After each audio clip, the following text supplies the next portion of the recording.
ही तुझी लेक म्हणजे माझी ज्येष्ठ कन्या देवस्तुतीचं स्वरूप आहे. ही देवस्तुती सदैव तुझ्या बरोबर असेल. कठीण प्रसंगात, संकट काळात सदैव तुझ्या पाठीशी उभी राहील, तुझ्या कुटुंबाच्या पाठीशी उभी राहील, तुमचं रक्षण करेल. देवी आई म्हणाली होती की तू देवस्तुती आईचं रूप आहे. पण तुझ्यामध्ये कोणतं तत्व आहे? जलतत्व की भूमी तत्व? तुला घाम येतो तेव्हा काही होतं का? असं तर नाहीये ना? तुला घाम येतो तेव्हा तुला संकेत येतो.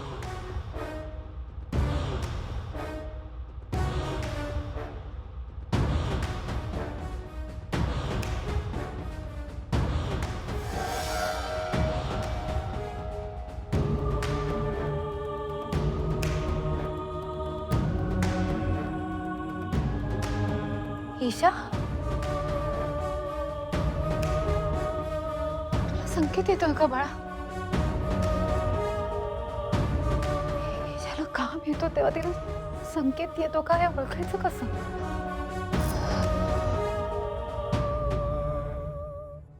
बघितलं ना कसं रिएक्ट झालं पप्पाजी. चिडलेस तर जरा, पण मला याच गोष्टीचा आनंद आहे की तू योग्य गोष्टीसाठी स्टँड घेतलास. तू तुझं मत ठामपणे मांडलंस. पण पप्पाजी रागवलेत माझ्यावर काकुमा. हो, पण तू इतक्या वर्षात पाहिलंस का भाऊजींना कधी मनात राग धरून राहिलेलं? नाही असं तर नाही, पण ते केवढे चिडले. आधी बोललंय ना त्यांच्याशी, बघितलंस ना? काकुमा, मैथिली या घरात आली तेव्हाच घरात प्रॉब्लेम सुरू झाले. आता ती घरात नाहीये तरी पण तिच्यामुळे प्रॉब्लेम्स आहेत. हो ग, पण हे नेत्राला कळायला हवं ना. ती नाही ऐकणार. तेच तर, ती ऐकणार नाही ना, म्हणून असं वाटतं ना ती बाई कधी सापडूच नाही. आणि या सगळ्यामध्ये ना बिचाऱ्या आधीची कोंडी होते. हो ना, त्यांना पण नेत्राचं ऐकावं लागतं. इच्छा नसताना पण मैथिलीला शोधावं लागतं. हो ग, आता बघू पुढे काय होतंय. काकुमा, मैथिली तो या घरात काल परवा आली होती ना, तरी पण ती आज घरात नाहीये. तो सगळे एवढे शोधतायत. पण केदार काका तो आपल्या घरातलेच होते ना. आणि काकुमा, तुम्ही पण केदार काकांची एवढी आठवण काढताय. केदार काकांना शोधण्यासाठी एवढी मेहनत घेतली होती का?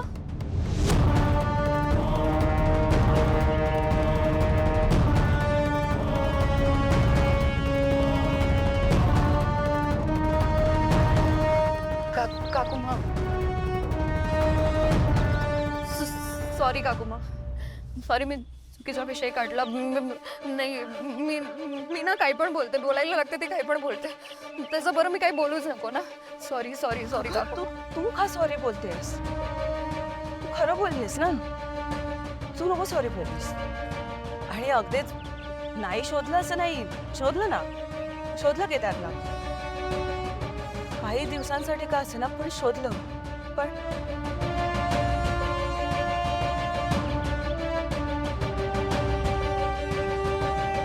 पण काय काकुमा? फाल्गुनी, तू बोलतेस त्यात तथ्य आहे ग. केदारला कोणीच मनापासून शोधलं नाही, भाऊजींनी सुद्धा नाही. म्हणजे केदार सापडेल ही आशा सगळ्यांनी खूप लवकर सोडून दिली.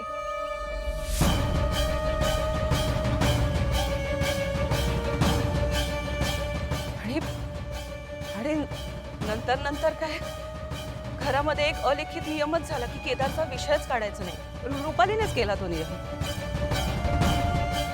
केदारचे सगळे फोटो माझ्यापासून लांब केले, जे सगळ्या आठवणीपासून. हे कोणालाच कळलं नाही की मनात कोरलेल्या आठवणी कधीच पुसता येत नाही. मीच वेड्यासारखी आशा लावून बसलेली असते की माझा केदार कधीतरी परत येईल. सॉरी काकुमा, मला ना विषयच काढायला नको होता ना. तू कशाला सॉरी बोलतेस? उलट आज कितीतरी वर्षांनी कोणीतरी बरोबर विषय काढलाय. फाल्गुनी, केदारला कुणीच मनापासून शोधले नाही याची सल आहे माझ्या मनात. खरंच अगं फाल्गुनी, केदार सापडेल अशी अशी आशा सगळ्यांनी एकदम खूप खूप लवकर सोडून दिली ग. आणि जिथे घरच्यांनीच हार मानली तिथे मी तरी काय करणार होते. ते ते म्हणतात ना, जग जिंकून आलेला माणूस आपल्याच माणसांकडून हरतो. खरं आहे हे.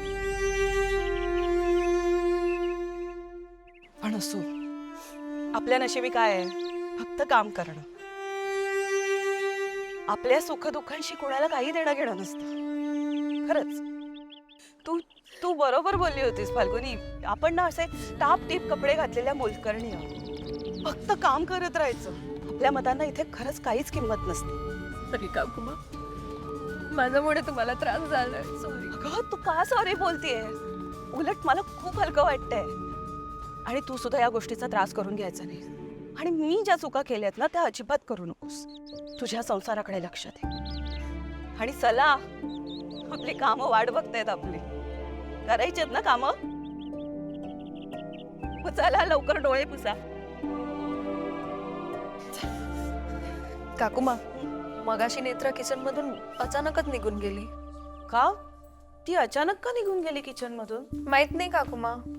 मी नेत्रा आणि तेजस बोलत होतो आणि ती अचानक निघून गेली. मी थांबवलं पण थांबली सुद्धा नाही. अद्वैतला माहितीये? नाही. ठीक आहे, मी बोलते तिच्याशी. म्हणजे तिला आता बोलवायला जाईन ना तेव्हा. मैथिलीच्या संबंधित असेल काहीतरी. तुम्ही आत्ता मैथिलीबद्दल काहीतरी बोलत होतात, काय झालंय? सॉरी भाऊजी, तुम्ही परत चिडाल पण तरीही मला काहीतरी विचारायचंय. विचार ना. तुम्ही मैथिलीला का शोधताय? खरंच तुम्हाला असं वाटतं का तिने आपल्या घरात येऊन राहावं? मी खरं ते मगाशीच सांगणार होतो, जेव्हा फाल्गुनी माझ्या रूममध्ये हेच विचारायला आली तेव्हा.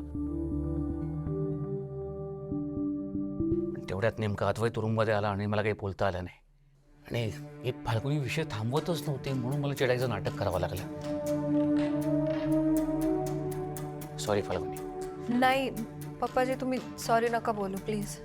बरं, आता मी जे काही सांगतो ते प्लीज कोणाला सांगू नका.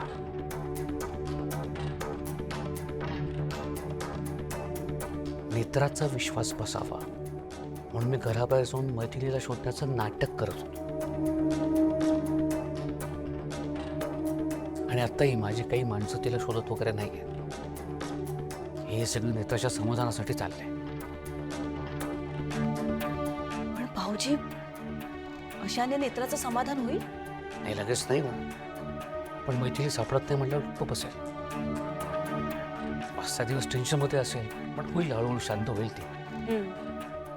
म्हणजे काही दिवस तिला आशा राहील की ती बाई परत येईल म्हणून,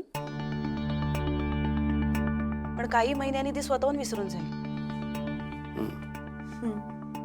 नेत्रा ईशा आणि रीमामध्ये पण बिझी झाली ना की विसरतील. आणि एक गोष्ट चांगली आहे ना की आता मैथिली परत घरात येणार नाही. मग परत आपलं सगळं हॅपी फॅमिली. पण याबद्दल काही बोलू नका. हो फाल्गुनी, लक्षात ठेवा. हो. नेत्र आले, चला जेवायला बसूया. काय झालं? काही नाही अगं, ही फाल्गुनी नेहमीच हिचं. चल आता वाढायला घे. तू पण बस बस. नेत्रा,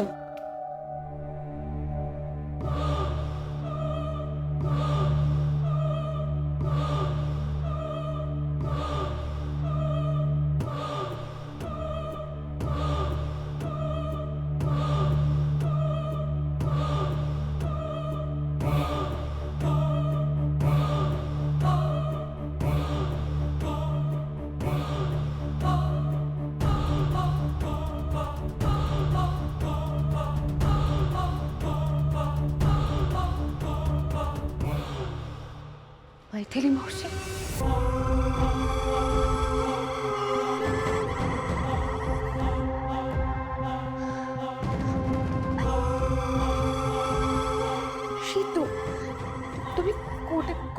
होता तुम्ही ठीक आहात ना? हो ठीक आहे मी. शेंदूर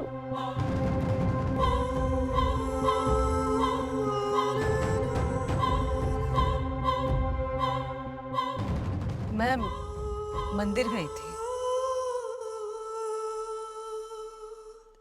शांत लग रहा था वहां पे, तो वहीं बैठी थी. फिर अंधेरा हो गया. मला रस्ते माहित नाही आहेत ना, तो वहीं बैठी रही हूँ. मावशी तुम्ही चिंता की कोई बात नहीं है. काही काही नहीं, मी ठीक है. मला ना मुझे बात करनी है आप सबसे. जरूरी बात है. आपण देवघरात भेटूया.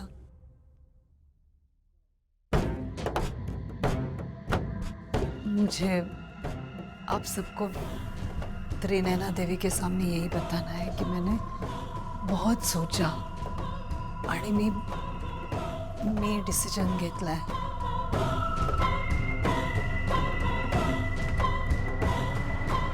माझी सगळी दुःख बाजूला ठेवून मैं अब आप लोगों के साथ रहूंगी.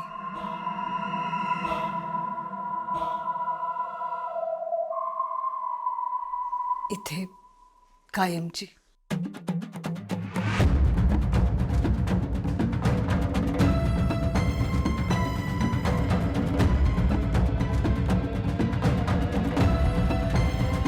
मैंने अपनी फैमिली खोई है, लेकिन आप सब लोग मेरी फैमिली जैसे ही हो.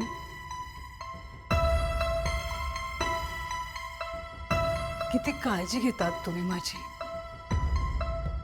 नेत्रा, आय प्रॉमिस, मी वचन देते,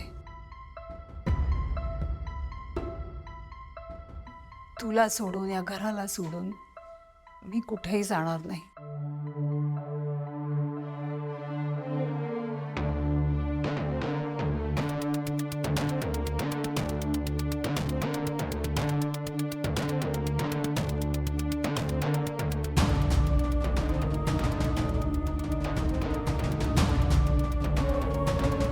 नई जिंदगी की शुरुआत करने जा रही हूँ.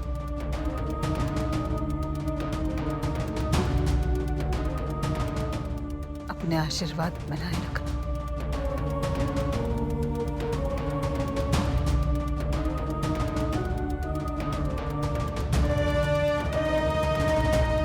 तेल मी आणते.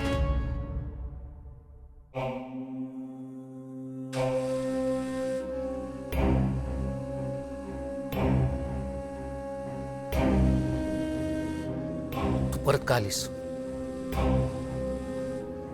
तुला बघवत नाहीये का आमचं सुख?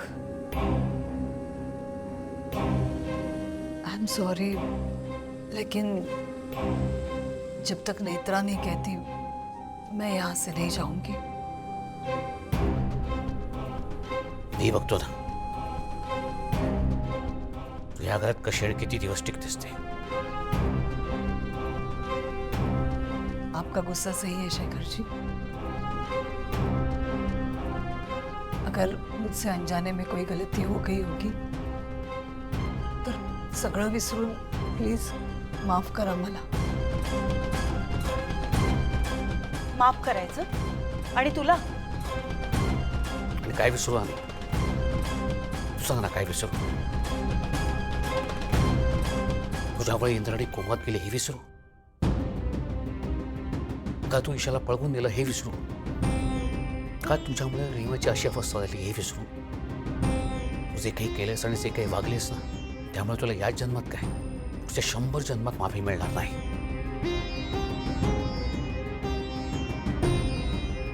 तुझ्या कुटुंबाबरोबर जे काही घडलं त्याकरता आम्हालाही वाईट वाटतंय, पण मी तुझा चेहरा नाही सहन करू शकत या घरामध्ये.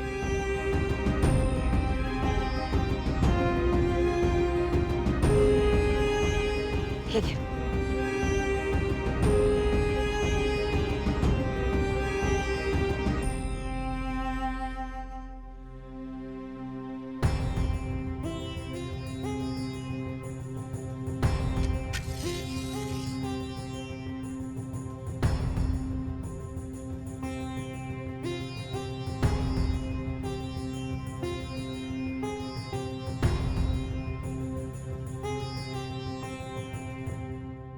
देवी मा, माझं तुझं नातं काय आहे नाही माहीत. तू माझ्यावर कृपा ठेवशील की माझ्यावर रागवशील हेही नाही माहीत. पर नेत्रा कहती है ना वैसे मी तुला शरण येते. या घरात राहून सगळे अपमान पचवण्याची आणि नेत्राच्या बाजूने उभं राहण्याची ताकद दे.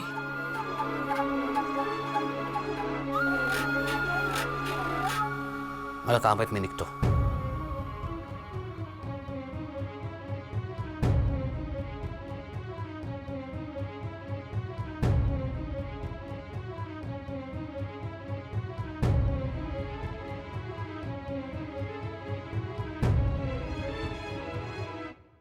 या घरात जे काही चाललंय ना त्याच्यावर माझा विश्वासच बसत नाहीये. ती बाई अशी नाही ऐकणार. तिला घरातून बाहेर काढावं लागणार. त्याला कितीही समजवलं ना तरी ती नाही समजून घेणार. मग काय करायचंय बाबा? आपण सगळं बघत राहायचं का फक्त हे असं? हे बघ, जे काही घडलं ते अनपेक्षित आहे. आपण थोडे दिवस थांबूया अजून. भाऊजी, तुम्हाला असं वाटतंय का काही दिवसांनी परिस्थिती बदलेल? तर तो तुमचा गैरसमज आहे. नेत्रा कधीच ऐकणार नाही आणि ऐकायचं असतं ना तर तिने आधीच ऐकलं असतं. हे बघ केतकी, काही दिवस तरी आपल्याला त्या मैथिली सेनगुप्ताला सहन करावंच लागेल. ते म्हणजे नक्की काय करायचंय बाबा? आपण नेत्रासमोर असं दाखवायचं की सगळं आलबेल आहे. ती मैथिली सेनगुप्ता या घरात राहते, आपल्याला काही प्रॉब्लेम नाही असं दाखवायचं. पण पप्पाजी, हा एकमेव मार्ग आहे. नाही ठीक आहे, पण मग पुढे काय? मला तर वेगळीच भीती वाटते. ती मैथिली सेनगुप्ता कायमची नाही ना राहणार इथे. नाही, मला खात्री आहे ती फार काळ या घरात टिकूच शकणार नाही. बाबा काय बोलताय तुम्ही? ती बाई काल परवापर्यंत आपल्या घरात राहायला तयार नव्हती, पण आता नेत्रा जे बोलते, नेत्रा जसं वागते, त्यामुळे ती याच घरात राहीन असं म्हणते. मी सांगतो ना तुला, ती बाई स्वतःहून हे घर सोडून निघून जाईल. भाऊजी, तुम्हाला माहित नाही का आपली नेत्रा किती हट्टी येते? अरे पण मला कळत नाहीये, आपण चिडचिड करून, आपण आपापसात भांडून काही मिळणार आहे का? आपल्या हाती काही लागणार आहे का? हे बाबा बरोबर बोलतायत. चिडचिड करून काहीच होणार नाही. काहीतरी सोल्युशन शोधावं लागणार आहे. काहीतरी असं केलं पाहिजे की ती बाई स्वतःहून या घरातून निघून गेली पाहिजे आणि ते नेत्रालाही नाही कळलं पाहिजे. मैथिली सेनगुप्ता हा प्रॉब्लेम आहेच, पण त्यापेक्षा मोठा प्रॉब्लेम काय आहे माहितीये? नेत्राला त्या बाईविषयी वाटणारी काळजी. उद्या त्या बाईवर जर काही संकट आलं ना तर नेत्रा स्वतः लढेल त्या संकटाशी. मी एक सांगू का? ती बाई या घरात असेपर्यंत आपण सगळे कुठेतरी लांब जाऊया का? काहीतरी मूर्खासारखा बडबडू नकोस. घर आपलं, आपण काय लांब जायचंय? मग काय करायचं? तुला सुचतंय काय? तू हुशार आहे ना, मग सांग. थांब ना जरा फाल्गुनी, थांब ना. फाल्गुनी,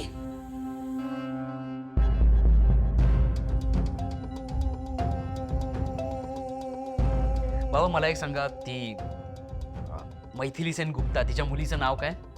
प्रमिता. प्रमिता? हा तेच ते. त्या मुलीला आपल्याला शोधायला हवं. कसं आहे, जर आपण आई आणि मुलीची भेट जर घडवून आणू शकलो तर मला असं वाटतंय की ती मैथिली सेनगुप्ता या घरातून कायमची निघून जाईल आणि नेत्राला सुद्धा याचा काहीच प्रॉब्लेम नसेल. प्रमिताला शोधण्याचे प्रयत्न चालूच आहेत. देव करो आणि ती प्रमिता लवकर सापडो. ती मैथिली सेनगुप्ता नावाची कटकट कायमची दूर आहे.